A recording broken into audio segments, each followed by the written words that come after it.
ছাব্বিশ হাজার চাকরি বাতিলের ঘটনায় রীতিমতো তোলপাড় রাজ্য রাজনীতি। অযোগ্যদের কারণে চাকরি হারালেন যোগ্যরা, সম্পূর্ণ দায় রাজ্য সরকারের।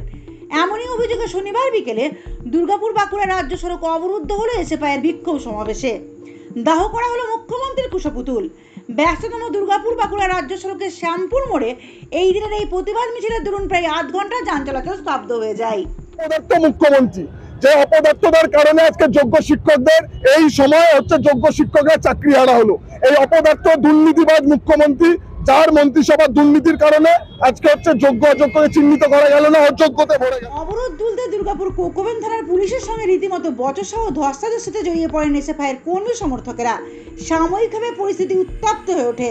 প্রায় আধ ঘন্টার পর পুলিশি হস্তক্ষেপে যান চলাচল স্বাভাবিক হয়।